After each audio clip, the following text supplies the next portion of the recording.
Sako Bumi Ponorogo.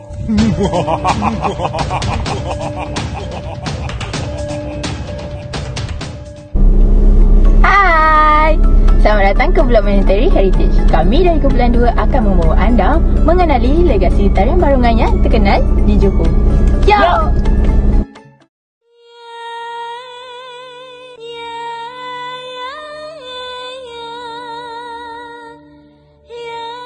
Hai semua, sekarang kita kat mana ni?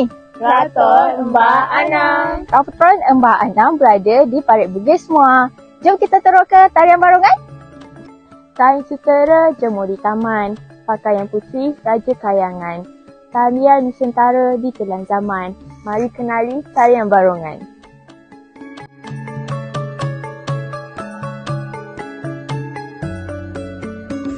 Barongan merupakan satu tarian rakyat yang popular di negeri Johor, terutamanya di sekaitar daerah Batu Pahat dan Muar.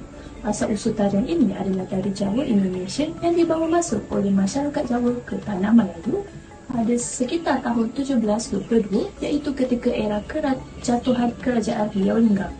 Tarian ini kemudiannya dipraktikkan dan terus dipersembahkan sehingga ke hari ini. Umum mengetahui bahawa gimmick yang sering menjadi perhatian tarian barongan adalah identitinya yang terletak pada topeng, iaitu singa barong. Singa barong merupakan gabungan haiwan antara singa dan juga merak. Yang digunakan adalah bulu yang asli berasal daripada seekor merak. Tambahan lagi, bulu-bulu merak ini ditancapkan hingga benar-benar mirip bahkan seperti kipas dan menjadi simbol kemegahan sebagai raksasa. Topeng singa ini dihiasi dengan bulu merak yang mempersonalkan penonton, yang dikatakan bahawa berat topeng tersebut mencapai hingga 50 sehingga 60 kilo. Keunikan yang lain juga adalah apabila topeng singa barong ini dibawa oleh penarinya dengan hanya menggunakan gigi. Hanya penari yang terlatih dan tidak mabuk sahaja yang boleh memegang watak singa barong ini. Tarian barongan turut diiringi dengan alunan paluan muzik seperti gendang, menong, gong, ketipuk dan angklung. Barongan juga mempunyai warna rasmi yang menjadi lambang kebanggaan golongan Jawa, iaitu kuning, merah dan hitam. Tidak seperti kuda kepal yang bebas menggunakan apa sahaja warna mengikut cita rasa penarinya.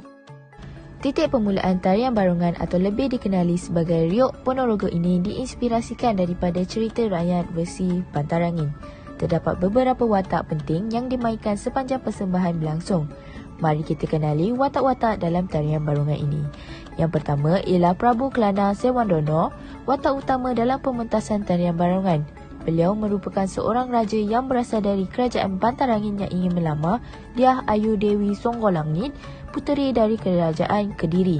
Selain itu, Singa Barong ialah musuh Prabu Kelana Sewandono, berasal dari kerajaan Lodaya yang merupai gabungan singa dan merak dan menjadi tulang belakang penceritaan tarian barongan. Bujang Ganong adalah seorang patih muda yang berasal dari kerajaan Bantarangin dan mahir dalam seni bela diri. Warok adalah watak pengawal yang mewarisi ilmu kesaktian serta memegang cemati Semandiman milik Prabu Kelana Sewandono. Manakala Jatilan adalah penari kuda dalam pementasan yang selalu dilakukan oleh dua orang perempuan atau lebih. Tarian barongan di Ponorogo, Indonesia sering dipersembahkan setiap kali perayaan Gerbek Suro atau Awal Muharram, selain majlis perkahwinan dan majlis keramaian.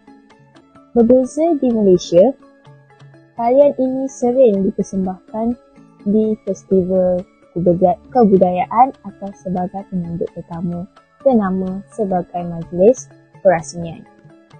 Tempoh persembahan barongan juga berbeza di kedua-dua negara, di mana tarian barongan di Indonesia mengambil masa sehingga 3 jam, sedangkan di Malaysia, persembahan barongan hanya berlangsung selama 1 jam. Di samping itu, berat topeng singa atau singa barong di Malaysia juga telah mengalami pengubahsuaian antara 15 ke hingga 20 kilo.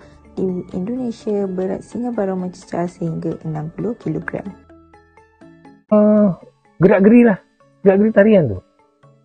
Muzik sama. Muzik sana sini sama. Tak berubah. Cuma gerak tari tu. Seni tarian ini juga terkenal di sektor pelancongan di negeri Johor. Antara langkah yang sering diambil ialah dengan membina galeri rasmi yang mempamerkan tarian barongan. Galeri ini mempamerkan kisah tarian dari sejarah, hikayat, alat muzik serta kostum-kostum yang digunakan semasa melakukan persembahan tarian. Pelancong yang datang melawat dapat mengetahui dan memahami tarian barongan dengan lebih mendalam. Selain itu, pakej pelancongan atau program khusus boleh dibuat dari Malaysia ke Indonesia atau Indonesia ke Malaysia untuk mempelajari barongan dalam mengembangkan tarian ini di pesada dunia. Ini sebersedikit dapat menambah ilmu pengetahuan tentang tarian barongan dan dapat menjaga hubungan diplomatik antara dua negara. Peserta atau pelancong juga dapat membezakan dan merasai bagaimana persembahan di kedua-dua negara dijalankan. Hal ini dapat menarik sebahagian pencipta warisan dan seni tari untuk mendalami tarian barongan. Dan juga kepada kerajaan juga boleh memberi insentif yang lebih kepada penggiat-penggiat seni untuk menggalakkan lebih banyak aktiviti di dalam mempromosikan tarian barongan seperti ini. Diorang tahu tak pasal barongan?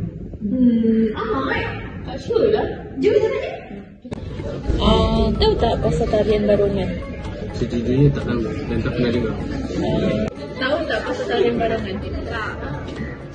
Kamu nak belajar tak? Kalau boleh, kerja nak belajar. Tak tahu apa benda. Belajar tak pasal tarian barongan? Nak. Tarian barongan mestilah dipertahankan kerana ia merupakan identiti masyarakat Jawa di Malaysia.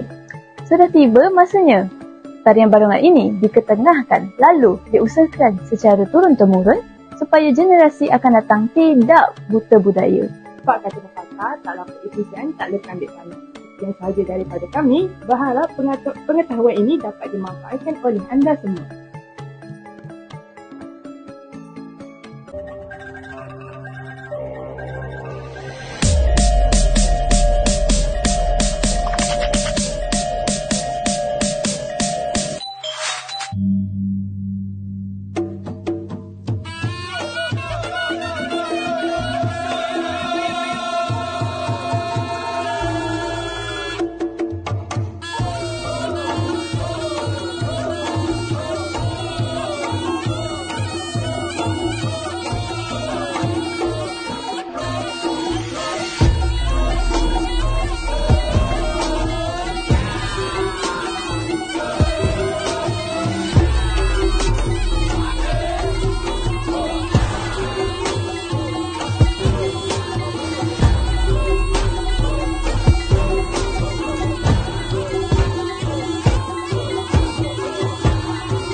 Rambut saya okey?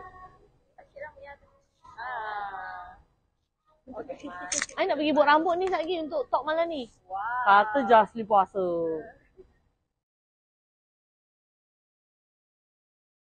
Sains Sutera jemur di taman. Pakaian putri Raja Kayangan. Tarian seni setara di telan zaman. Mari kita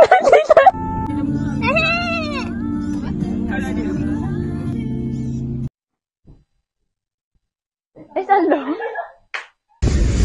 Cik nak tahu tak pasal tarian barongan? Tak tahu. Okey.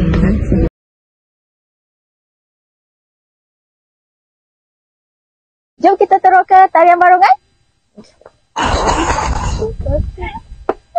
Okey dah.